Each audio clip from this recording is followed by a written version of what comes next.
Assalamualaikum warahmatullahi wabarakatuh. Waalaikumsalam warahmatullahi wabarakatuh. Selamat siang Kang Usep, pemirsa sekalian. Kita hadir kembali di sini di Ngobrol Politik. Kita hari ini seperti biasa Kang Usep, kita coba melihat dinamika politik yang semakin hangat nih. Sekarang kita lihat pada konteks cawapres lah. Kemarin terakhir itu ada pertemuan antara Hasto dan Ridwan Kamil pada kesempatan itu kan ya, walaupun momentumnya adalah momentum peresmian patung Soekarno di Bandung. Hasto memberikan sinyalemen bahwa Ridwan Kamil adalah salah satu calon cawapres yang bisa diusung oleh PDIP. Akhirnya kan juga jadi satu keriuhan sendiri. Sebelumnya Puan bertemu dengan AHY, Mas AHY juga diberi sinyal bahwa PDI bisa juga ngangkat Mas AHY jadi cawapresnya. Ini kondisi yang menarik ketika kemudian orang menunggu-nunggu siapa sih cawapres dari capres-capres yang sudah dinaikkan saat ini loh. Nah, ini pertanyaan mungkin yang harus kita obrolin lah pagi ini Kang Usep. Kira-kira seberapa besar sih pengaruh cawapres itu terhadap peluang naiknya capres, elektabilitasnya capres itu? Atau mungkin kita coba kita bahas dulu kondisi update saat ini seperti apa nih? Assalamualaikum warahmatullahi wabarakatuh. Waalaikumsalam warahmatullahi wabarakatuh. Jadi sebenarnya kalau lihat pergerakan dari tokoh-tokoh politik itu, ya mungkin tentang cawapres itu, saya melihat bahwa posisinya masih dinamis ya pasangan itu. Lalu kemudian cawapres itu ya, isu tentang cawapres, pemilihan cawapres ini dijadikan alat politik oleh para elit politik untuk melakukan konsolidasi ya, dan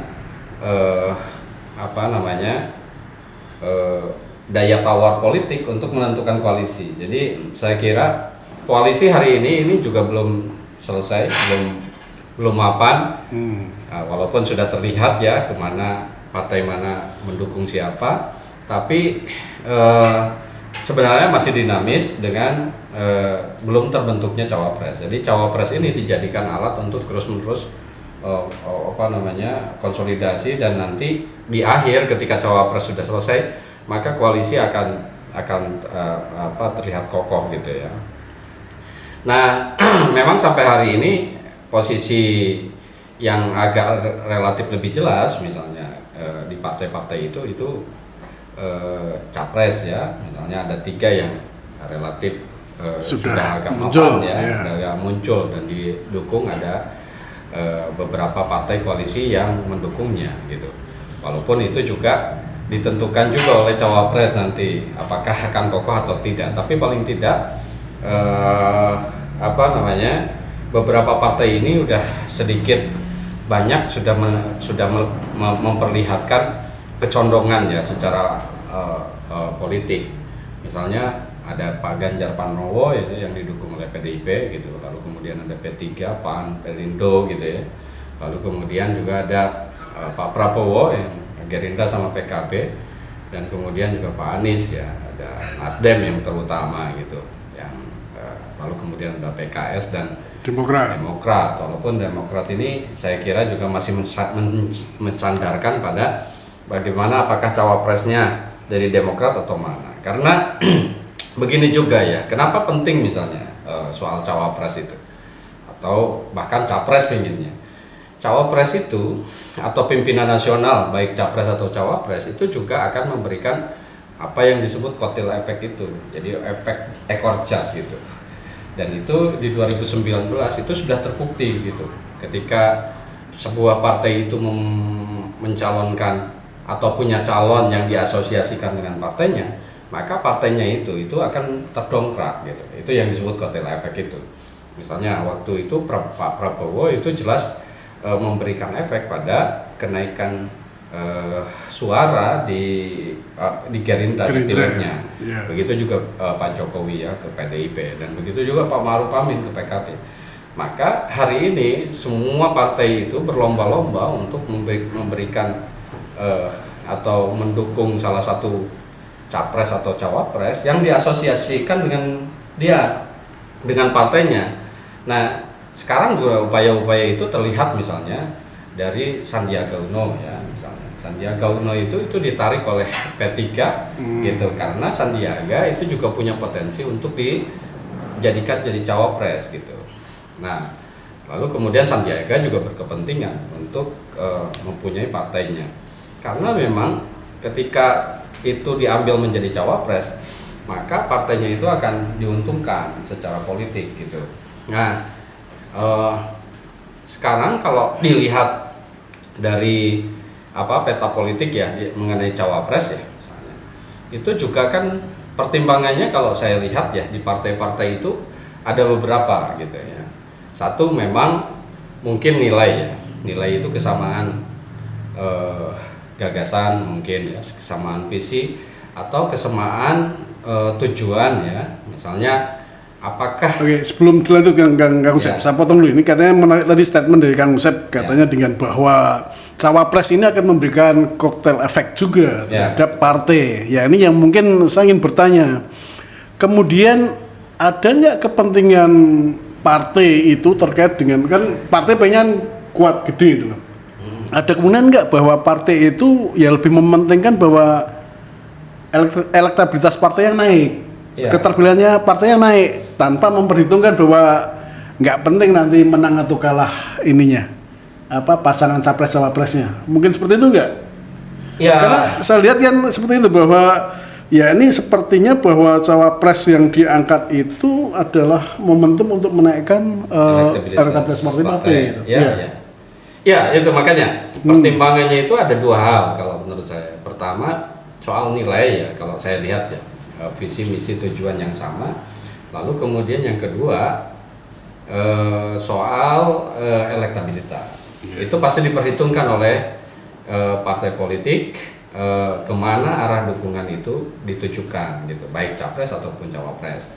Nah, maksud saya misalnya partai-partai koalisi pendukung Pak Jokowi hari ini tentu akan mendukung capres dan cawapres yang secara tujuan misalnya sama gitu, bisa meneruskan, atau secara kepentingan sama, bisa meneruskan program-program yang dibawakan oleh Pak Jokowi gitu. Lalu kemudian juga secara keuntungan politik juga sama, sehingga ceruk pemilihnya itu juga kan di di masyarakat yang secara langsung ataupun tidak langsung itu setuju atau puas terhadap program-program yang dibawa oleh Pak Jokowi selama ini. Maka capres dan cawapresnya itu juga secara nilai itu juga, atau secara program, secara visi misi itu juga lebih banyak bukan antitesa dari Pak Jokowi gitu.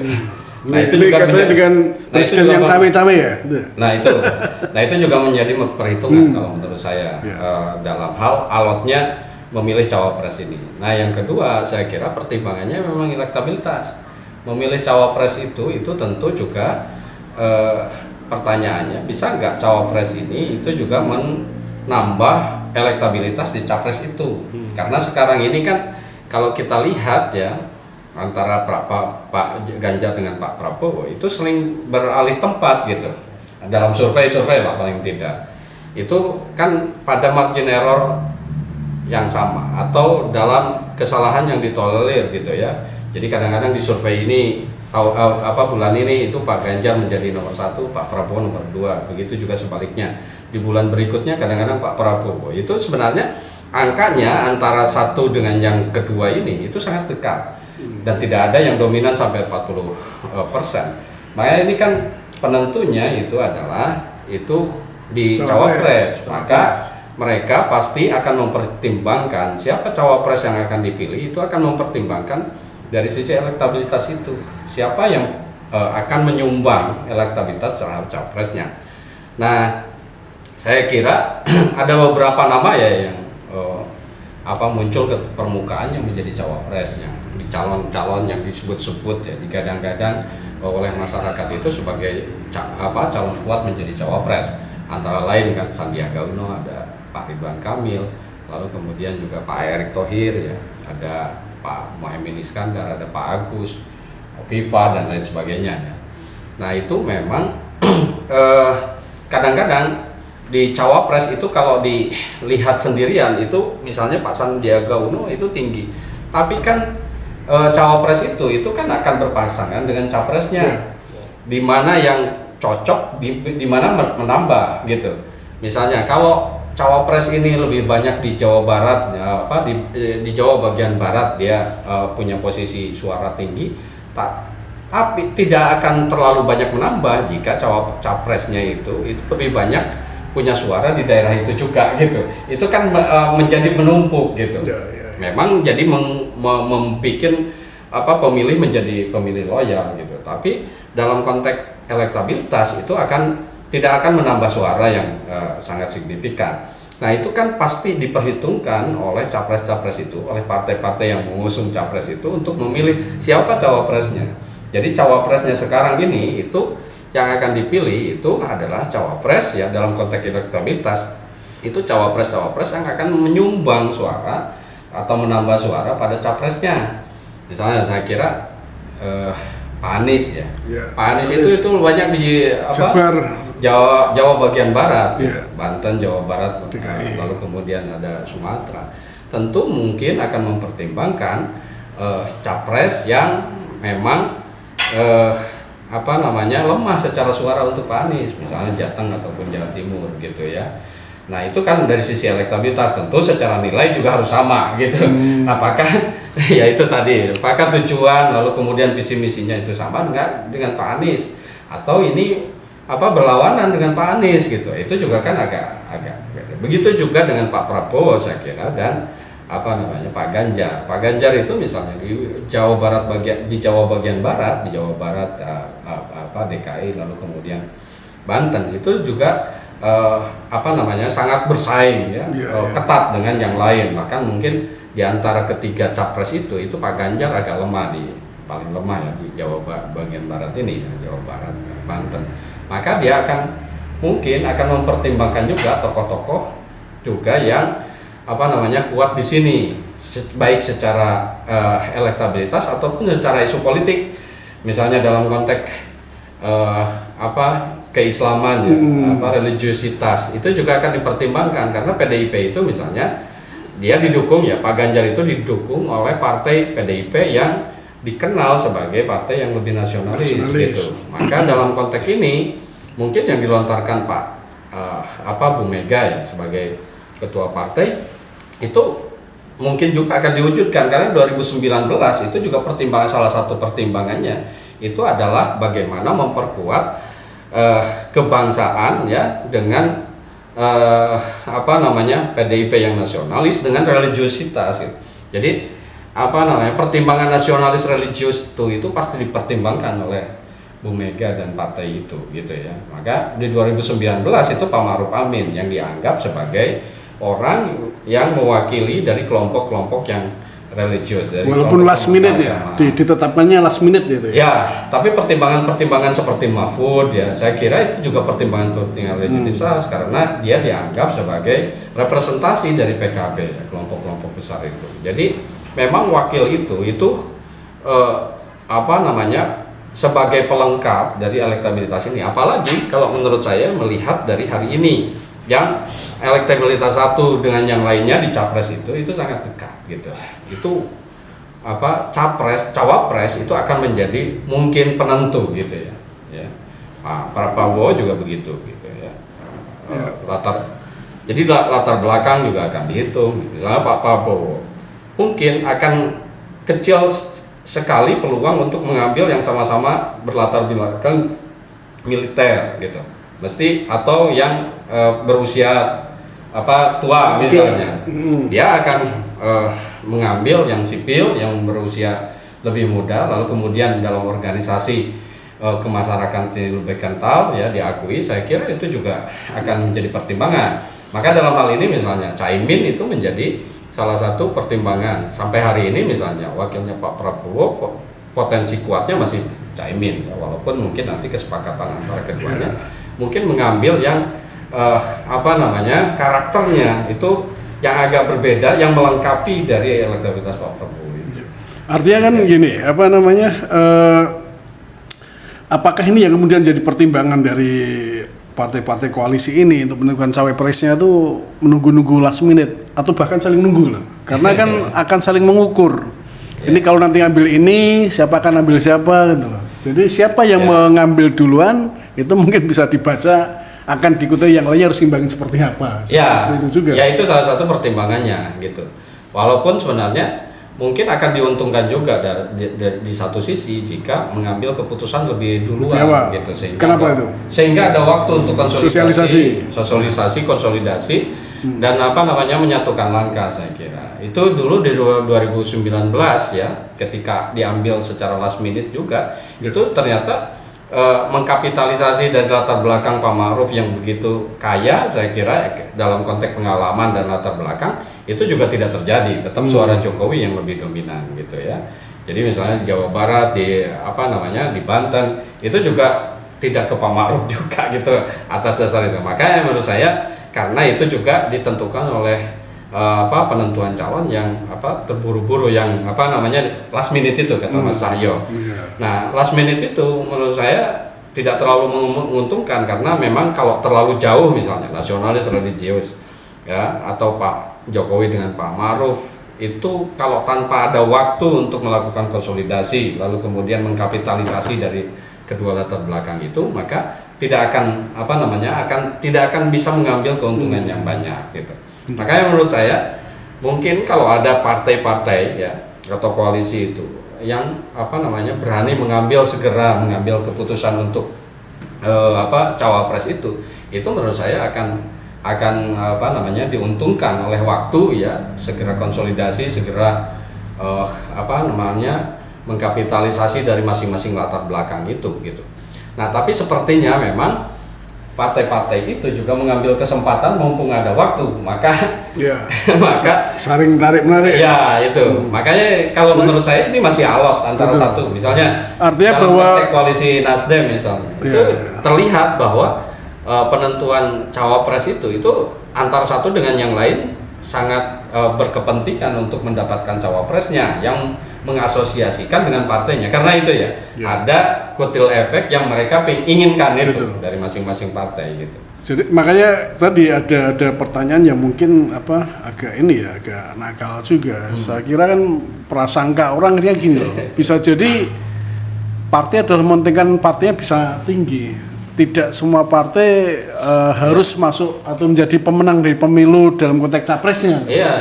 Capresnya mungkin kalah nggak apa-apa, tapi yang penting partainya tinggi. Nah, itu akhirnya ada upaya untuk tadi bahasa Kang Usep tadi karena cawapres ini adalah alat untuk mendongkrak koktail efek pada partainya. Jadi kalaupun mudah dipasangkan elektabilitasnya secara pencapresannya tidak tinggi, tapi kalau memberikan dampak pada partainya tinggi itu akan diambil juga dilakukan juga. Iya. Seperti itu ya. Betul itu. Makanya kenapa capres cawapres misalnya dalam hal ini ya Nasdem misalnya. Itu kan ketika mengambil Pak Anies itu kan juga berkepentingan juga untuk kepentingan partai pasti ya. Begitu juga Gerindra ya.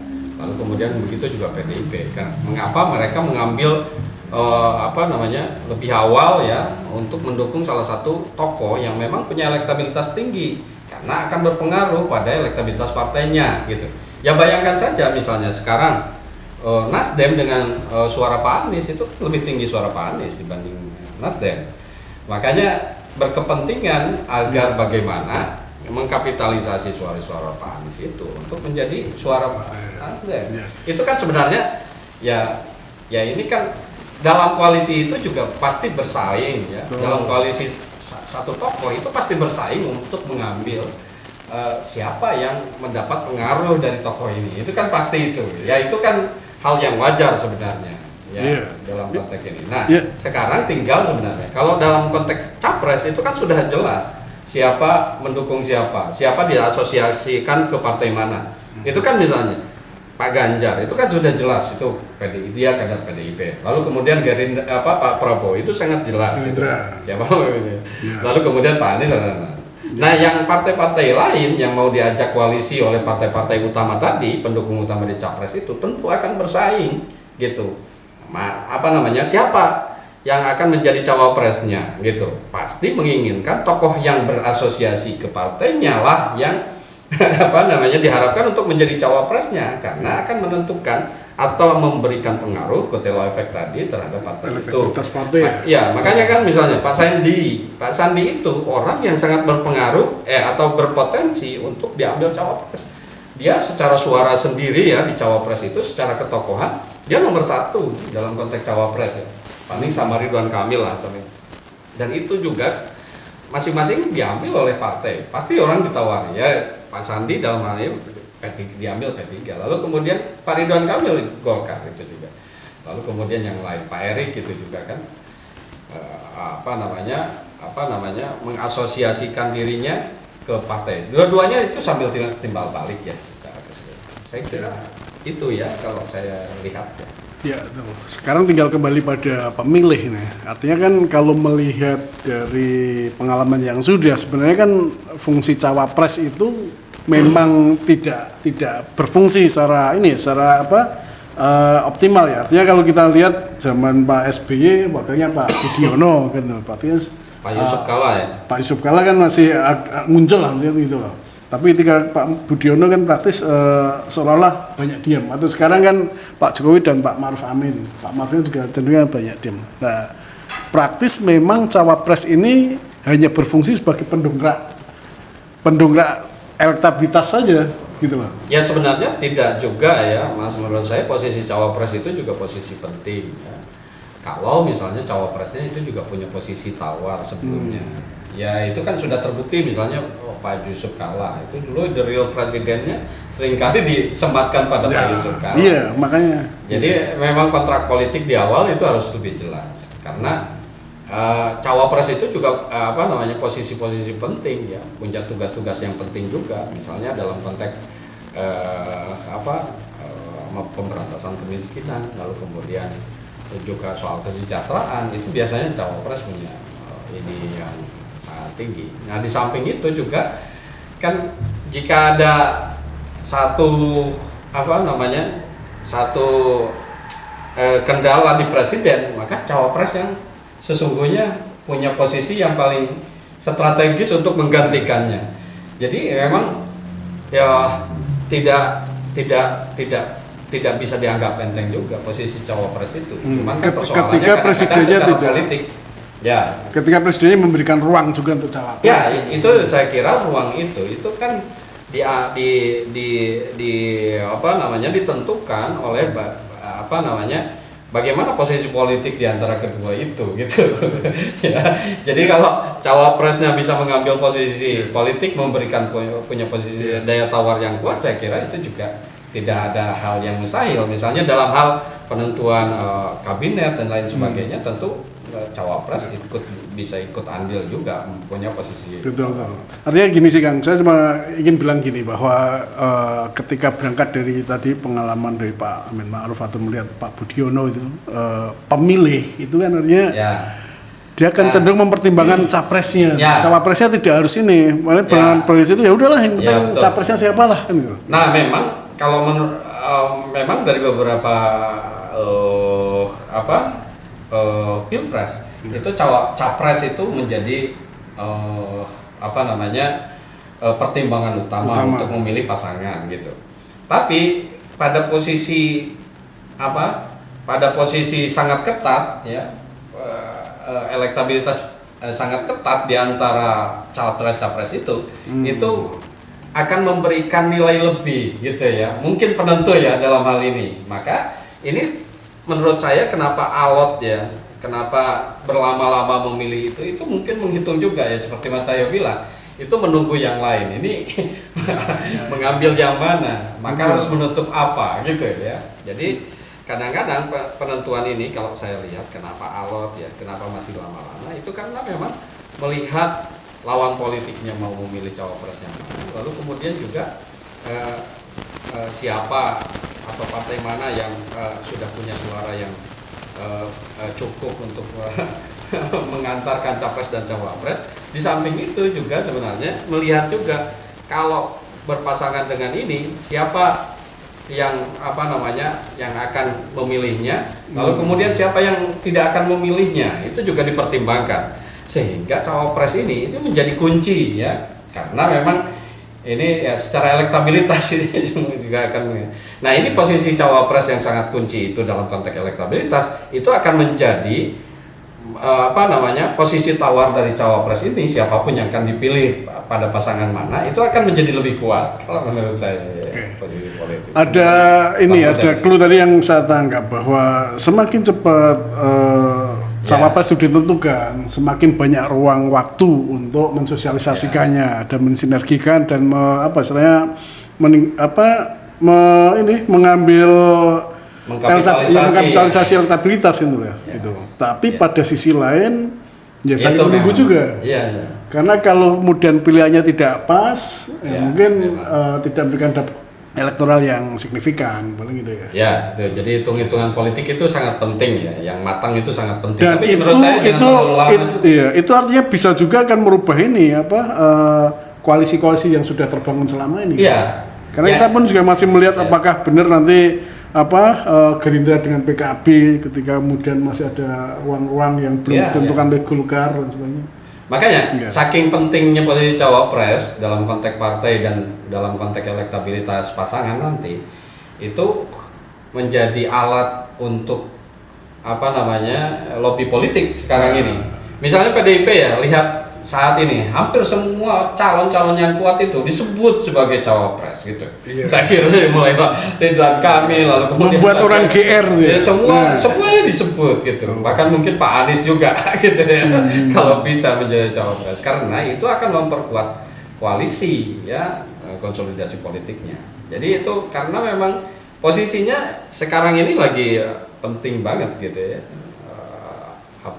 Untuk mendapatkan itu. Jadi itu sebagai instrumen untuk konsolidasi lobby politik terus menerus oleh partai politik yang selama ini ada. Oke Kang Sep, terima kasih sekali. Jadi apa yang kita bisa tarik di kesempatan ini bahwa cawapres ini menjadi bagian kunci juga untuk pemenangan capres. Jadi waktu bergerak terus, dinamika berjalan terus. Kita tunggu lagi. Capresnya udah muncul, capresnya seperti apa? Apakah kemudian seperti harapan masyarakat ya nanti tinggal kita para pemilih untuk menentukan apakah kita tetap pada pilihan capres kita ataukah akan beralih pada capres yang lain. Ya. Terima kasih. Kita akhiri. Assalamualaikum warahmatullahi wabarakatuh. Waalaikumsalam warahmatullahi wabarakatuh.